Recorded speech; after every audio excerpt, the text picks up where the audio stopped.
Hi, I'm Joshua Andrews, and I'm here to celebrate GCNSU's continued undefeated streak in football. I'm also here to talk about overloading. Overloading a method is when a programmer creates two methods of the same name but with different purposes. This allows for greater flexibility in the class. It also allows for an easier time remembering which methods you have and when to use them. The basic way of overloading a method is to create two methods of the same name but with different variable types passed to them. Here we have an add method that accepts two integers and an add method that accepts two strings. Here I have a program with two methods both named add. It's an overloaded method. The first add you can see accepts two integers and returns their sum, while the second add accepts two strings and returns one long string that's a combination of the two strings passed to it. When I call them here, you can see there's no difference in the actual spelling of the method. The only way the computer knows which method to call is based on what you pass to it. If you pass it integers, it knows to return the sum. If I pass it strings, it knows to return the long string.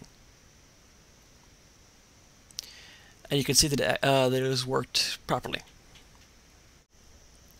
Constructors are the most common way of overloading. A constructor can be overloaded many times based on the needs of the programmer, such as when a programmer may need to set all the instance fields at the beginning or only a few.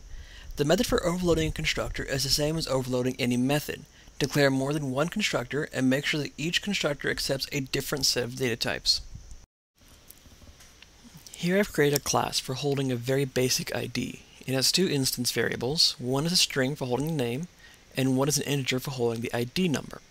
I also have three constructors that can be used based upon what information you have available at the time. One constructor takes no variables. This is in case you maybe want a placeholder. One constructor takes only the person's name, if you don't have an ID number available yet, and one takes both the name and the ID number. I also have a method that should return a string value holding all of the information. In this demonstration, I show how to use each of the three constructors.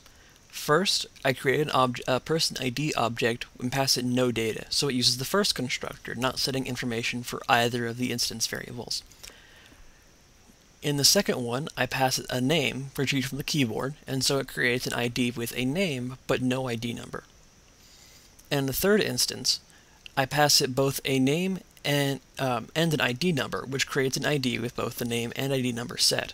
And then I display each of these three IDs in order to show how each of the constructors has changed.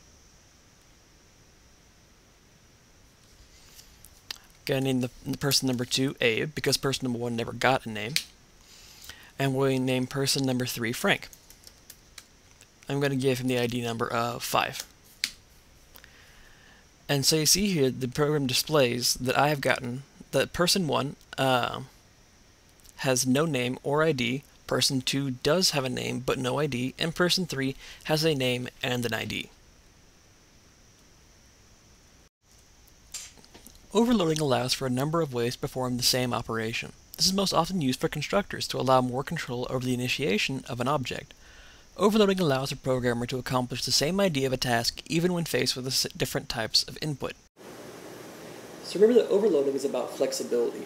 If you find yourself shoehorning all of your methods or constructors into your program as opposed to them being built around it, you ought to consider overloading. It's also important for team mechanics. If you build a number of methods that can take a number of data types, it's more flexible for when someone doesn't want to use integers and they prefer doubles, or when someone prefers longs over so on and so on. It really helps things go along smoothly and prevents bugs. So overall, overloading is something that smooths things along. It's not to be overused for sake of it, but it can be very useful in the long run.